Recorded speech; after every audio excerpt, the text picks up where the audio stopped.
It's often the case that mothers get more attention than fathers. Isn't it sad? Mothers are obviously necessary to the upbringing of children, and somehow in the last century or so, fathers have dropped out of the picture, at least culturally speaking. We get Homer Simpson, we get other depictions of fathers, but where are those shows like Father Knows Best that we grew up on in the 1950s and 60s? Even in literature, fathers have taken the hit for a long time. I think it's interesting on this Father's Day, and happy Father's Day to all of you who are watching this and who have the privilege through God's grace to be fathers.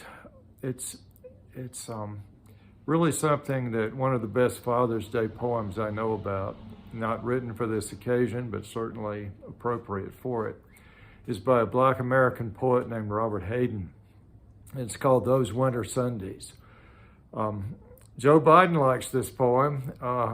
I like it too. So we'll find that as our common ground. Those Winter Sundays by Robert Hayden. Sundays too, my father got up early and put his clothes on in the blue-black cold. Then with cracked hands that ached from labor in the weekday weather made banked fires blaze. No one ever thanked him. I'd wake and hear the cold, splintering, breaking. When the rooms were warm, he'd call, and slowly I would rise and dress, fearing the chronic angers of that house, speaking indifferently to him, who had driven out the cold and polished my good shoes as well. What did I know? What did I know of love's austere and lonely offices? I love this poem for any number of reasons, but one of them is the picture of the kind of stoic father that we get in this poem. The one who does things without expecting to be thanked and is never thanked, but who gets up early on Sundays also. That is on the day that he doesn't have to go to work.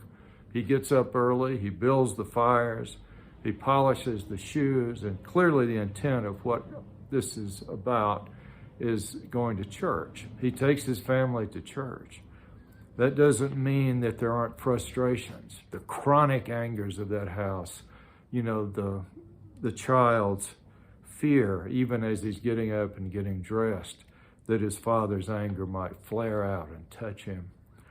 I think we know this situation pretty well, and we know how fathers like this, who take care of their families and who suffer for it in many ways, suffer their own anger, and at the very least. This is a day to thank those men. And I come back to this poem frequently, and especially that last line, love's austere and lonely offices.